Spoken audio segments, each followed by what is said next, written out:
Welcome to today's Explainer. We're going to be exploring a really powerful story called The Reward of Honesty. It's this brilliant classic tale about grueling hard work, a devastating betrayal, and honestly, a highly satisfying piece of justice. Let's just dive right in.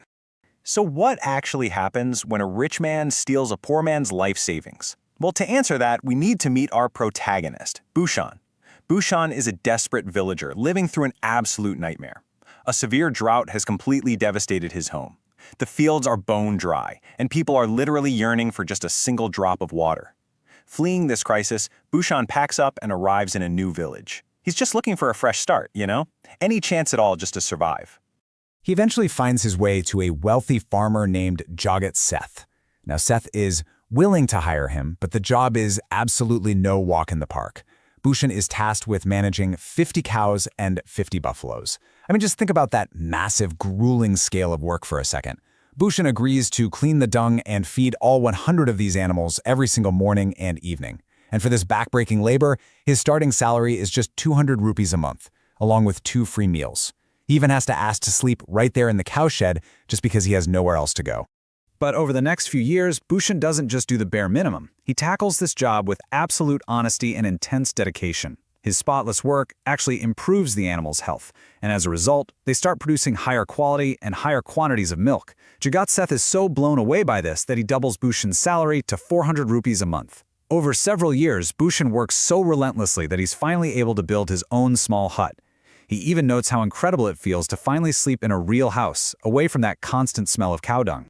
Through all those years of sleeping in the cowshed and saving literally every penny he could, Bhushan manages to accumulate exactly 5,800 rupees. Now for him, this is a monumental amount of life savings. But there's a catch. The village is experiencing a sudden, scary rise in thefts. Because Bhushan is stuck at the cowshed all day and his brand new hut just sits empty, he becomes absolutely terrified that his hard-earned money is going to be stolen. He desperately needs a secure place to protect it. And this brings us to the fatal error that really sets up our core conflict. Bhushan asks his boss, Jagat Seth, for advice. Based purely on village rumors, Seth suggests taking the cash to the local zamindar, the village landlord. The word on the street was that the zamindar was honest, kind, and heavily guarded. Sounds like the perfect bank, right? But the actual zamindar, as we are about to see, was deeply corrupt, dangerously greedy, and highly violent. Bhushan, completely trusting his boss, makes the faithful decision to hand his money over. When Bhushan goes to the zamindar, he explains his fears about the village thieves. And the zamindar, he plays the part of the benevolent leader flawlessly. When Bhushan hands over the bag of 5,800 rupees and asks him to count it, the zamindar responds with this warm smile. "What's the need to count? You are Jagat Seth's man. I trust you completely." It's a textbook manipulation tactic. By acting so magnanimous and almost offended at the idea of counting the cash, the zamindar intentionally avoids giving Bhushan any sort of paper receipt or formal acknowledgement of the transaction.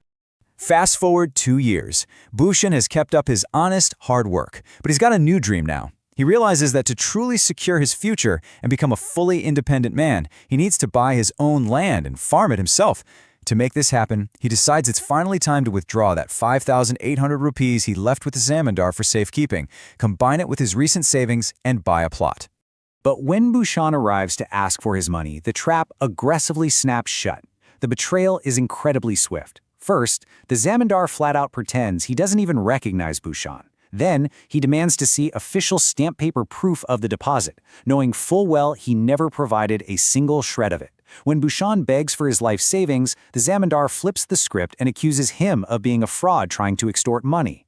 Finally, just to completely silence him, the zamindar orders his guards to beat Bhushan with sticks until he is virtually unconscious, before violently throwing him out onto the street. It is just absolutely heartbreaking. The physical and emotional toll on Bhushan is utterly devastating. His body is covered in visible wounds, and his spirit, it's completely broken. He's bedridden in his small hut for 2 days, unable to even move, let alone go to work. But his absence doesn't go unnoticed.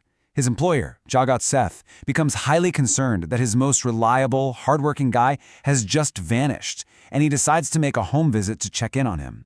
When Jagat Seth sees Bhushan's condition and hears the whole story, he is horrified.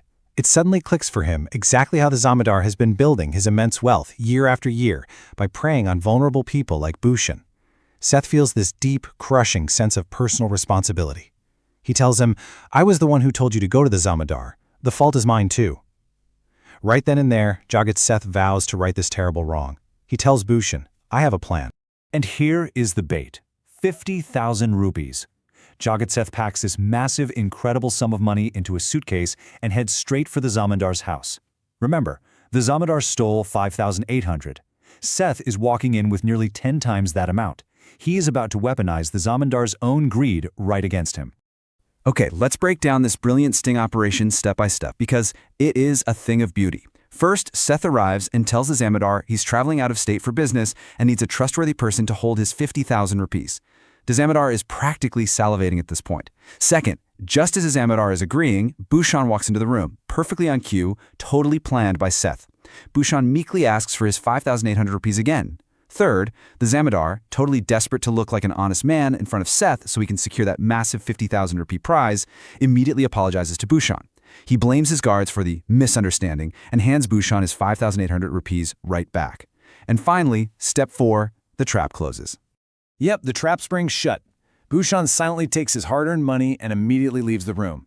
The Zamindar turns back to Jagat Seth, slapping on his absolute best trustworthy smile, totally ready to take possession of the 50,000 rupee suitcase. He genuinely thinks he's just traded a tiny payout for a massive, massive fortune. But right at that very second, Jagat Seth's servant comes rushing into the room shouting, Master, Master, you no longer need to go to the other state. The servant delivers perfectly timed fake news that the out-of-state traders are actually coming to their village instead. Seth acts pleasantly surprised. He turns back to the Zamindar, thanks him profusely for his incredible honesty, and just says, Well, it looks like I won't be needing to leave this money with you after all. Seth and his servant pick up the 50,000 rupees and literally just walk right out the door. When you map out the Zamindar's spectacular loss, it boils down to this. His expected wealth from the bait was a massive 50,000 rupees, plus the 5,800 he thought he had successfully stolen. But because his blinding greed made him try to secure the bigger prize, his actual final gain is absolute zero. He lost the bait, and he was tricked into returning his stolen prize. He is left standing there in an empty room with absolutely nothing. Which brings us to the final moral takeaway from our source material today. As Jagat Seth tells Bhushan at the end, God never lets bad things happen to those who earn through hard work and honesty, and those who eat from illicit earnings never prosper. It's a really powerful reminder of how honesty is a long-term investment, while deceit, it's just a house of cards waiting to fall. It leaves us with a pretty provocative thought to end this explainer. How often does our own unchecked greed become the very trap that ruins us? Think about that for a second. Thanks for joining me on this explainer, and I'll catch you on the next one.